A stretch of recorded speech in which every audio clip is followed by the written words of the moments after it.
सख्या रे भाग 34 flight take off होणार असल्याचा इशारा मिळताच अक्षराने हात वर करून छातीवर ठेवला आणि डोळे मिटून तिला मनातल्या मनात कान्हाजीची आठवण येऊ लागली. तिचा चेहरा भीतीने पांढरा शुभ्र झाला आणि त्याच क्षणी तिला थोडं थरथर कापू लागलं. शेजारी बसलेली मुलगी थरथरत आहे असं वाटून त्या मुलाने तिच्याकडे डोकं वळवलं. जेव्हापासून तो इथे आला होता आणि इथे बसला होता तेव्हापासून त्याने अक्षराकडे पाहिलं नव्हतं.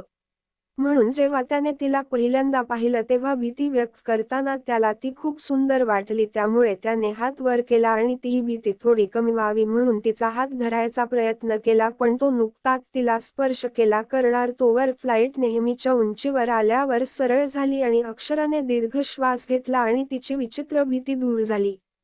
अक्षराला आता आरामात बघून तो मुलगा हसत म्हणाला, तुला भीती वाटत होती तर माझा हात पकडायचा. मला अजिबात वाईट वाटलं नसतं. त्याला स्वतःशी बोलताना ऐकूनही अक्षराने त्याच्याकडे ढुंकूनही पाहिलं नाही. लक्ष न देता ती शांत बसली तोपर्यंत तो मुलगा पुन्हा बोलू लागला. ठीक आहे, मला समजलं आहे की तू मूर्ख आहेस. स्वतःला कमी लेखू नकोस. माझं नाव अबीर रावल आहे, मी मुंबईत राहतो. तो नुकताच आपलं बोलणं संपवत होता. तेवढ्यात त्याच्या तोंडून अबीर हे नाव ऐकून अक्षराला त्याला बघायचं होतं की तिने बरोबर नाव ऐकलं आहे का किंवा अबीरचं नाव ऐकलं आहे का असा प्रश्न तिला पडू लागला. हे नाव ऐकून एक आभास तर नाही ना झाला आपल्याला?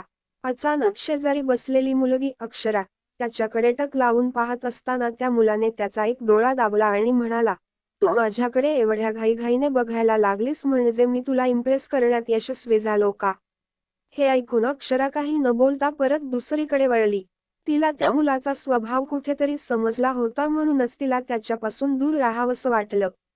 अचानक तिला मग अबीरचा विचार तिच्या मनात आला आणि तिने आपले डोके किंचित झुकवलं आणि ज्या बाजूला अबीर बसला होता त्या बाजूला बघितलं, पण त्याचा चेहरा बघायच्या आधीच तिची नजर त्याच्या शेजारी बसलेल्या राजवीवर पडली. राजीवच्या चेहऱ्यावर समाधानी हास्य पाहून तिचा चेहरा अचानक पडला आणि आता तिला अबीरकडे पाहण्याची हिंमत झाली नाही. एअरपोर्टवर राजवीच्या बोलण्यावर कोणतीही रिॲक्शन तिने दिली नसली तरी पण कुठेतरी तिच्या मनात घर करून गेलं होतं की राजवीला तिच्या आयुष्याबद्दल हे सगळं कोणी सांगितलं. कारण अबीर आणि तिच्याशिवाय कोणालाही याबद्दल माहिती नाही होतं. मग अबीर तिच्या इतका जवळ होता की त्याने तिला सर्व काही सांगितलं होतं. की मग राजवीला त्याच्या आणि तिच्या नात्याबद्दलची सत्यता सांगून त्याला त्याची इन्सिक्युरिटी दूर करायची होती. कारण त्याने तिला एकदा सांगितलं होतं की तो संपूर्ण जगात तिच्यावर कधीही प्रेम करणार नाही. मग त्याचं प्रेम राजवी असेल का? आता जुन्या गोष्टींबद्दल किंवा अबीर आणि तिच्या नात्याबद्दल विचार करण्याचं धाडसही अक्षरामध्ये नव्हतं. पण ती एक ओळ ती कधीच विसरू शकत नव्हती. या संपूर्ण जगात अबीर तिच्यावर कधीच प्रेम करणार नाही. ती फक्त आणि फक्त त्याच्या बेडची सोबती असू शकते, त्याच्या हृदयाची कधीच नाही. हे शब्द तिच्या हृदयात खंजीर खुपसल्यासारखे वाटले. लग्नाच्या दिवसापासून आजपर्यंत तिने त्याची किती वाट पाहिली होती. अबीरसोबत तिने कितीतरी स्वप्ने विणली होती. प्रत्येक क्षणी तिच्याबद्दल विचार केला आणि त्याला मिळवण्यासाठी, तिच्या प्रेमाची जाणीव करून देण्यासाठी तिने तिचा संपूर्ण आत्मा आणि तिचं आयुष्य त्याच्यासाठी समर्पित केलं होतं. त्याला मिळवण्यासाठी तिने खूप त्रास सहन केला होता आणि तो तिला म्हणाला, तो तिच्यावर कधीही प्रेम करणार नाही. तिचं एकतर्फी प्रेम, तिच्या मनातल्या भावना त्या सकाळपासून तिच्या मनातून बाहेर येण्याआधीच चिरडल्या गेल्या होत्या. त्या दिवसापासून तिने अबीरला टाळण्याचा कितीतरी प्रयत्न केला होता, पण प्रत्येक वेळी तो तिला त्याच्या आजूबाजूला शोधत राहिला. तिचं तिथे काही काम नाही हे कळूनही तो तिला सोबत बंगळुरूला घेऊन जात होता. मग या सगळ्यामागे हाच हेतू असू शकत नाही का की तो त्याचं प्रेम दाखवून तिच्यापासून सुटका करून घेऊ इच्छित होता. जुन्या सगळ्या कटू गोष्टी आठवून अक्षरा पुन्हा रडू लागली. इच्छा असूनही मनातील वेदना तिला आवरता येत नव्हती. कालपासून तिचे अश्रू तिला परत आणू लागले आणि ती सर्व अश्रू पुसून ती आसनावर बसली. तिने आपलं डोकं परत टेकवलं आणि डोळे मिटले. हळूहळू तिच्या मनातील सर्व गोंधळ शांत झाला आणि ती गाढ झोपेत गेली. इतक्यात अबीरची नजर बराच वेळ अक्षरावर खिळलेली होती. शेजारी बसलेला मुलगा तिच्याशी बोलत असतानाही तो तिच्याकडेच पाहत होता आणि त्याला मनात खूप असुरक्षित वाटू लागलं होतं. पण जेव्हा अक्षराने त्याच्याशी बोलण्यासाठी तिचं तोंड उघडलं नाही आणि डोळे मिटून सीटवर झोपी गेली तेव्हा त्याच्या मनाला थोडा आराम वाटला आणि त्याने समोर ठेवलेल्या पाण्याच्या बाटलीतून थोडं पाणी प्यायलं. अबीरचे डोळे सतत अक्षरावर स्थिरावलेले पाहून राजवीला काहीतरी विचित्र वाटू लागलं, त्यामुळे तिनेही डोळे मिटले आणि झोपेचं नाटक करून सीटवर डोकं टेकवलं आणि स्वतःला अबीरच्या जवळ बसवलं. तिला जाणवण्यासाठी ती हळूहळू तिचं डोकं त्याच्या खांद्याकडे घेऊ लागली, जेणेकरून तिने झोपेचं नाटक केलं तरी तो तिच्या जवळ असण्याचा अनुभव तिला पोहोचू शकेल. पण ती डोकं त्याच्या खांद्यावर ठेवेल त्याआधी अचानक अबीर त्याच्या जागेवरून उभा राहिला आणि तिचं डोकं एका झटक्याने खालच्या दिशेने झुकलं. त्याला अचानक उभं राहिलेलं पाहून तिने डोळे उघडले आणि अबीरकडे पाहण्यासाठी तिचं डोकं वर केलं. यावेळी अबीरचा चेहरा इतका थंड आणि रागाने भरलेला दिसत होता की राजवीला 2 क्षण समजू शकलं नाही की त्याला अचानक असं काय झालं की तो असा उभा राहिला. पण तिचा सगळा गोंधळ तेव्हा संपला जेव्हा तिने त्याच्या नजरेचा पाठलाग केला तेव्हा तिला दिसलं की अक्षरा त्या विचित्र कॅरेक्टरवाल्या मुलाच्या खांद्यावर तिचं डोकं ठेवून झोपली आहे. ते दृश्य पाहून तिला सर्व परिस्थिती समजली आणि तिला मनातल्या मनात आनंद होऊ लागला की आता अबीरचा राग अक्षरावर फुटेल आणि तिचाही इन्सल्ट होईल. अबीरला इथे उभं असताना पाहून एक एअर होस्टेस त्याच्याकडे आली आणि त्याला विचारलं, "sir, do you need something? How can I help you?" तुम्हाला काही हवं आहे का? मी तुम्हाला कशी मदत करू शकते? बाय नो मीन्स, कोणत्याही प्रकारे नाही, अबीर थंड आणि कडक आवाजात म्हणाला आणि तिथून चालत पुढे सरकला आणि अक्षरा आणि त्या मुलासमोर उभा राहिला. समोर कोणीतरी उभं असल्याचं जाणवतच मग त्या मुलाने डोकं वर केलं आणि 2 क्षण अबीरकडे पाहिलं आणि मग प्रश्नार्थक स्वरात म्हणाला, "yes. Get up from here and sit on my seat." इथून उठ आणि माझ्या सीटवर बस. अबीरने त्याचे दोन्ही हात पॅन्टच्या खिशात ठेवले आणि कोणतीही चिंता न करता आरामात झोपलेल्या अक्षराच्या डोक्याकडे पाहिलं जी त्या मुलाच्या खांद्यावर झोपली होती. अबीरने असा ऑर्डर्स दिल्याचं ऐकून तो मुलगा हसला आणि म्हणाला, "एक्स्क्यूज मी. तुम्ही मलाच माझ्या सीटवरून उठवणारे कोण आहात? असंही इतक्या दिवसांनी माझ्या मजबूत खांद्यावर एका मुलीचं डोकं आहे. यावर मुलीच्या केसांचा सुगंध मला खूप आकर्षित करतो आहे. म्हणून तुम्ही तुमचं काम करा. मला या मुलीची झोप खराब करायची नाही आहे. मी विचार करत आहे की तिला जाग येताच मी तिला माझ्याशी लग्न करण्यास विचारेल. शी इज सच अ प्रिटी." असं म्हणत अक्षराचे केस तिच्या चेहऱ्यावर पडलेले पाहू ते तिच्या कानामागे टाकायला तो हात वर करणार होता तेवढ्यात अबीर अचानक खाली वाकला आणि मध्येच त्याचा हात घट्ट पकडला आणि त्याच्या डोळ्यातला राग दाखवत तो बर्फासारख्या थंड आवाजात म्हणाला, "don't you dare to touch her. तिला स्पर्श करण्याची हिंमत देखील करू नको." अबीरची त्या मुलावरची पकड इतकी मजबूत होती की तो मुलगा सुद्धा तिच्यापासून हात सोडवण्यासाठी रागाने धडपडू लागला. हात सोडवण्याच्या धडपडीत त्याचं शरीर थोडंसं सरकताच अक्षराचं डोकं त्याच्या खांद्याखाली गेलं पण ती उठण्यापूर्वी किंवा तिचं डोकं खालच्या दिशेने सरकण्याआधीच अबीरने मुलाच्या हातातून हात काढून अक्षराचं डोके थांबवलं. त्याचं हे वागणं पाहून फ्लाईटचे सर्व प्रवासी हलकेच हसू लागले. हे सर्व पाहून एअर होस्टेस अबीर उभा होता त्या जागेकडे गेली. "सर, प्लीज तुमच्या सीटवर बसा. तुम्ही असे उभे राहू शकत नाही, हे आमच्या नियमांच्या विरुद्ध आहे," एअर होस्टेसने अबीरला समजावलं. एअर होस्टेसचं म्हणणं ऐकूनही अबीरने काही हालचाल केली नाही आणि हात वेगळा करून अक्षराचं डोकं सीटवर ठेवण्याचा प्रयत्न केला नाही. अबीर अजूनही तसाच उभा असल्याचं पाहून एअर होस्टेस त्याच्या रिकाम्या भावाकडे पाहत होती. ती पुन्हा म्हणाली, "सर, तुम्ही इथे असे उभे राहू शकत नाही.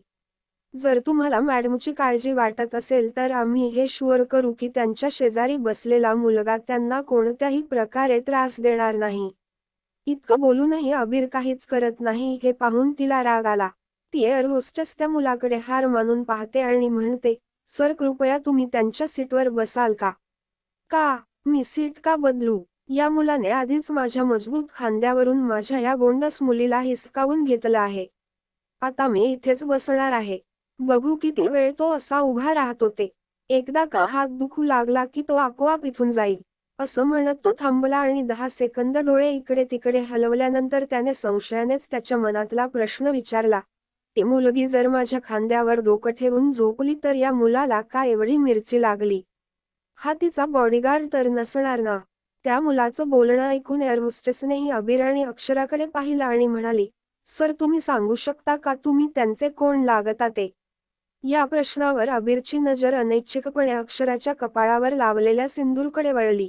ती गाढ झोप येत होती आणि त्याचं ऐकत नव्हती म्हणून न डगमगता त्याने तिला बायको म्हणायला तोंड उघडलं.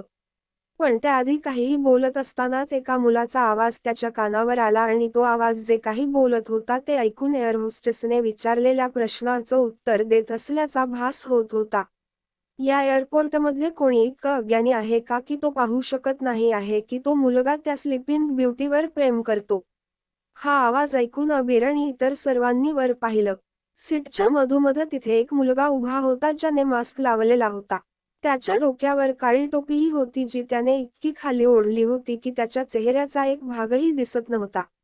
सगळे फक्त त्याच्याकडे बघतच होते. तेवढ्यात त्याच्या शेजारी बसलेली एक मुलगी देखील उभी राहिली. तिच्या हातात एक 6 महिन्याचं बाळ होतं आणि त्या मुलीनेही चेहऱ्यावर आर्ट मास्क घातलेला होता. पण तेवढ्यात एक 12 वर्षांची मुलीने तिच्याकडे बोट दाखवलं आणि म्हणाली, माय फेव्हरेट सिंगर अभिजित सिंग. अभिजित सिंग जो एक प्रसिद्ध गायक आहे आणि विवाहित असूनही मुलींचा आवडता होता. तोही आज काही तातडीच्या कामामुळे बंगलोरला जाणार होता पण अभिजितला बोलण्यापासून रोखता आलं नाही जेव्हा ती एअर होस्टेस अबीरला त्याच्या सीटवर जाण्यासाठी स्वतःहून भाग पाडू लागली. कदाचित त्यालाही अबीरच्या डोळ्यातही तिचे इन्सिक्युरिटी दिसत होती जी त्याच्या बायकोला दुसऱ्या मुलासोबत पाहत असल्याने त्याला व्हायची. म्हणून तो अचानक बोलला आणि त्याने सगळ्यांचं लक्ष वेधून घेतलं. त्याच्या मनात एक योजना चालू होती. त्याने आवाज कमी केला जेणेकरून अक्षरा उठू नये आणि इतकं छान दृश्य पाहणं चुकायला नको. म्हणून तो कमी आवाजात हात वर करून म्हणाला, मला पाहून कोणीही आवाज करायचा नाही. नाहीतर आपल्या हिरोचं प्रेम जागी होईल आणि हा मोमेंट मिस होईल. आता मिस्टर हिरो त्यांच्या प्रेमासाठी कितीपर्यंत असा हात ठेवून उभा राहतात ते बघूया. जर तुम्हा सर्वांना हे पाहायचं असेल आणि तुम्ही माझ्याशी सहमत असाल तर ओठांवर बोट ठेवून इशारा करा. म्हणजे मला समजेल की तुम्ही आवाज करणार नाहीत आणि मी माझं मास्क काढू शकेल. तो जे बोलला ते ऐकून सगळ्यांच्या नजरा पुन्हा एकदा अबीर आणि अक्षराकडे वळल्या. तो अजूनही तसाच उभा होता आणि अक्षरा अजूनही शांतपणे निश्चिंतपणे झोपली होती. त्यामुळे सगळ्यांना अबीरच्या प्रेमाची हद्द बघायची होती. त्यामुळे त्यांनी मूकपणे अभिजितची आज्ञा पाळली आणि ओठांमध्ये बोट ठेवलं. सगळ्यांना बोट ठेवताना बघून अबीर जरा ऑकवर्ड झाला कारण अक्षराला असं धरून सगळ्यांनी त्याच प्रेम एक खेळ म्हणून घेतलं होतं. ज्या भावनेने त्याने अक्षराला धरून ठेवलं ती भावना फक्त त्याच्या हृदयात होती. तरीही सगळेजण त्या क्षणांना खेळासारखं वागवत होते.